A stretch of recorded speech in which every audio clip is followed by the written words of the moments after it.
Hey y'all, it's K Divine coming back with another message.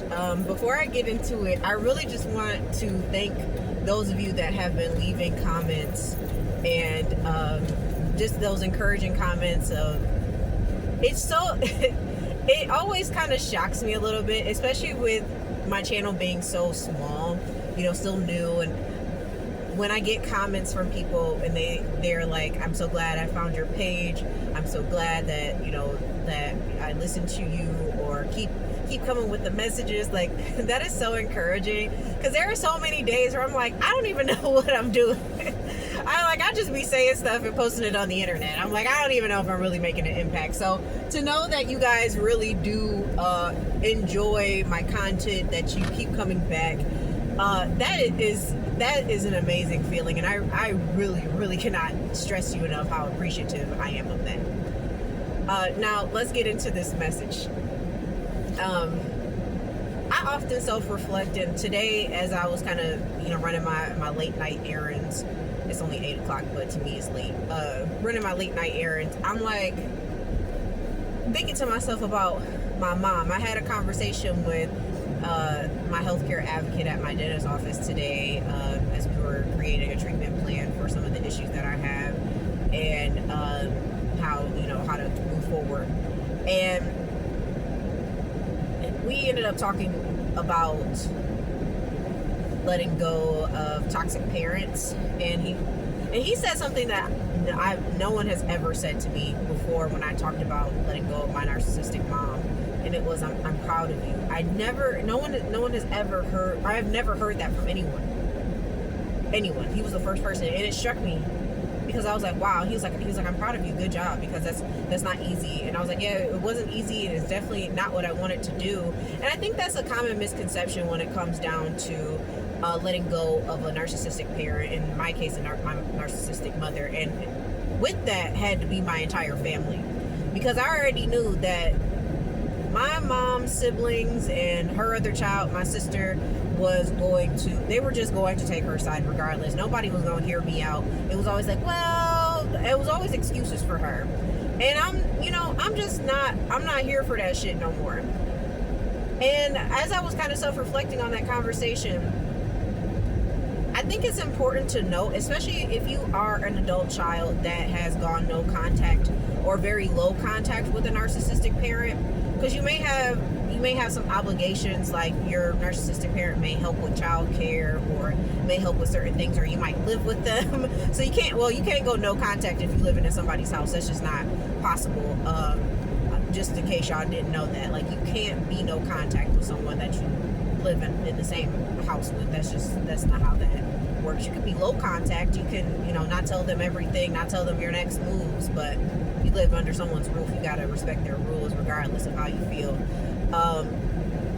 But if you're no contact or low contact, I think one of the most common misconceptions about going no contact is people think that it was an easy thing for you to do, because they're like, oh, well, you just moved on, like nothing happened. And it's like, because I had to move on. But the truth of the matter is that you fought for that relationship. You fought for that relationship. You wanted things to work. You may have even confronted the person, whoever it is, a parent, an ex-spouse or whatever, and been like, I love you and I really want this thing to work, but I can't if you're not going to work with me. And sometimes they change for like a day or two, and then they go back to their bullshit. It's like, you know what, fuck y'all. I'm just gonna go do me, because I tried. I gave you opportunities. I tried to work on myself. Because it's like, I know I'm not perfect. I'm not saying that I am. I'm not saying that I didn't have, some faults in there. But it's like, but I take accountability for the things that I've done. And I can say, like, yeah, I did that, and I'm sorry, and I'm working towards not making the same mistakes over and over and over again. But that narcissist isn't doing that. People think it's easy. And I want y'all to understand too, especially with these narcissistic parents, it is very possible. Two things can be true at the same time. It can be very true that your narcissistic parent did everything that they could do, that they did their best. That can be true. And it can also be true that their best hurt you. It can be true that whatever they perceive as the best that they could have done could have been abuse. That could have been the best that they could have done. Because, what I'm starting to learn too, especially, looking at like the silent generation, and, I have a baby boomer mom, especially coming from a black family, the things that my grandmother had to endure, and the things that her mother had to endure, and the things that her mother had to endure, that is all generational trauma that I can feel, okay?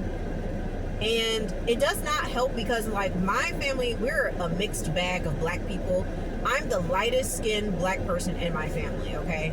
The only time you ever gonna see me looking like, darker is during the summer, and that's if I'm outside. Like this past summer, I got super, super dark, and that was because I was, outside all the time. So, it's like, and I had no sunscreen too, so that also, I got sunburnt a lot. But I'm the lightest skinned person, and I also have to acknowledge the light skin privilege that I have in society that my sister does not have. My sister is darker skinned. She's more, I think of her as milk chocolate. And I think of myself as French vanilla. Like, French vanilla creamer in coffee, or any creamer in coffee really, but how it looks, yeah, that's how I see myself. And, unfortunately, those are things that I have to acknowledge. And I don't think that those were things that my mother, prepared us for. Those were things that she did not talk to us about. She didn't come to us and say like, hey ladies, both of you are beautiful, and just keep being like, my mom did not really encourage us. She did not really, well, at least she didn't encourage me. I can't really speak on the things that she did for my sister, because I didn't always listen. One thing that my mom did do was she would pit me and my sister against each other, and then she would take a side, and it was kind of always like duking it out for who's gonna win mom's affection, and that was really difficult for me, because oftentimes I was the one that didn't get the affection from mom. That was oftentimes me. So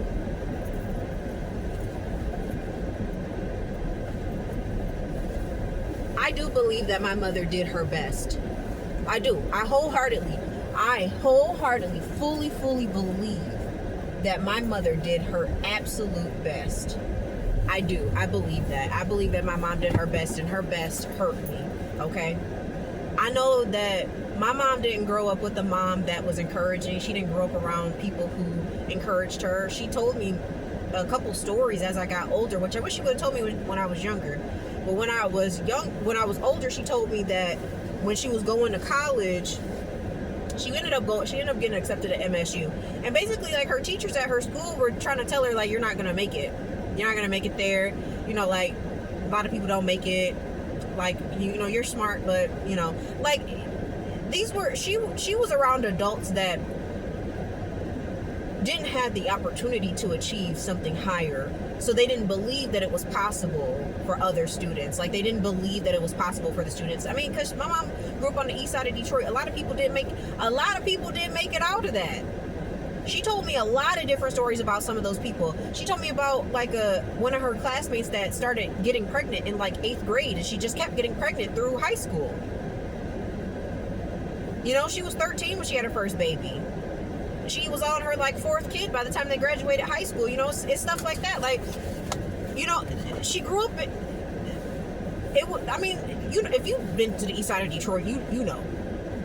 And this was the 60s, okay? This was the 60s and the 70s, all right? So, my mom was born in 64, okay? So, it was not the best. It was not the best. It's still not the best, right? And she dealt with what she could. And because she didn't have people to encourage her, my mom didn't know how to encourage us. But she also didn't heal. That was a choice. Healing is a choice, okay? A lot of dysfunctional families take that whole, well, this is what I had to go through, so this is what you're gonna have to go through mentality. And it's like, no, I don't though. I don't have to go through this just because you went through this. I don't. You made that up. When I had my daughter, I told myself, just because I suffered through this, I don't want you to have to suffer through that. You know, like, granted, me and her dad had our issues, but one thing I never wanted was for her not to have a relationship with her dad.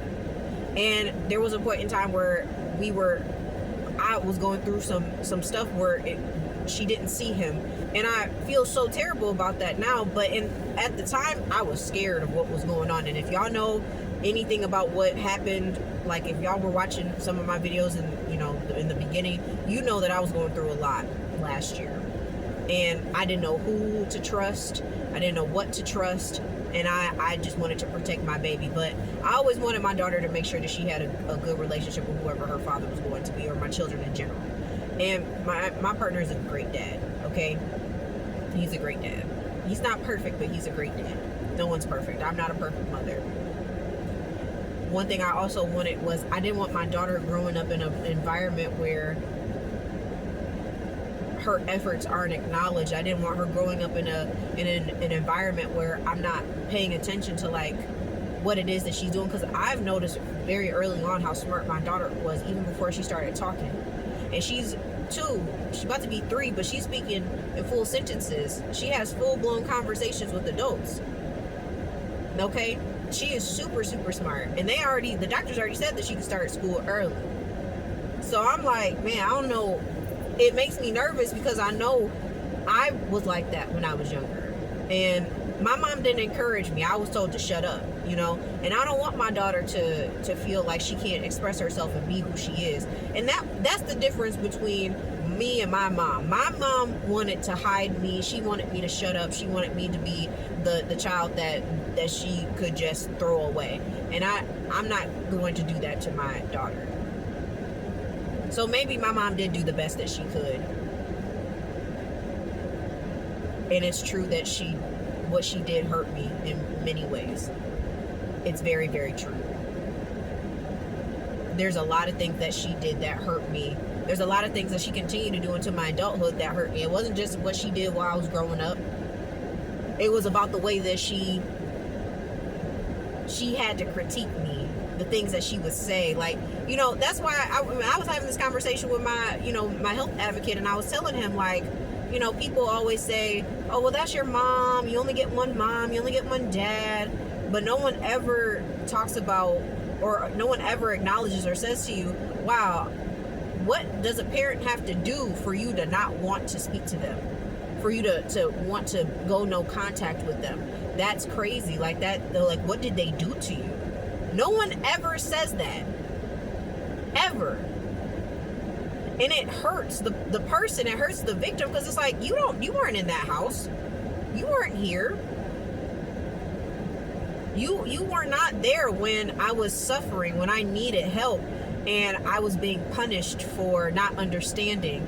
You weren't there, especially as an autistic person. Coming to the understanding of being an autistic person and knowing that my mom doesn't want to accept my autism or my ADHD simply because that means that she has to accept the fact that she was abusive.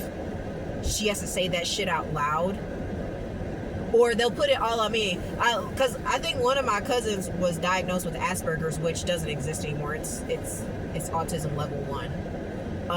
At some point, like a few years back, and my aunt, like, blatantly said, like, well, they should have known that something was wrong with him. Like, they think, like, they see autism and ADHD and all that shit as, well, you're just fucked up. Oh, that's not an affliction that the rest of us have, type of deal. And I don't have time for that. You know, like, if you don't want to accept me for who I am, you don't want to accept the fact that maybe that you got to talk to me a little bit differently, that you got to be a little bit more gentle with me, that you got to speak directly to me. If you don't want to have to do those things because it's an inconvenience for you, okay, then you can't be around me. We can't have no relationship. And I don't feel bad about telling you no. I don't feel bad about none of that. Period. Your parents could have done their best, and their best could have hurt you. And that is okay to admit that. Two things can be true at the same time. We learn, we grow, we move forward, and it's okay if you got to move forward without them. They probably don't even like you for real anyways. They can't, if they won't accept you for who you are and they won't admit their wrongdoings. Those people who are stuck in their ways, man, you just gotta let some of them people go. Because we're moving into a time where you have to become more self-aware. If you're not self-aware, you're not gonna make it. Okay, you're just not going to make it. You can pretend all you want. You're gonna continue to be miserable.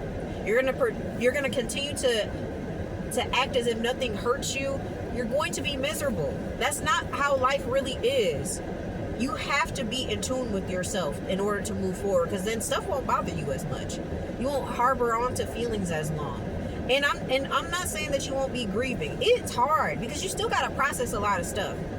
You know, I just started therapy again, and you know, my therapist was like, you know, this is a place for you to process all of the things. And there are certain things I really do need to process, because I never really got the opportunity to, because I've been trying to survive through it all.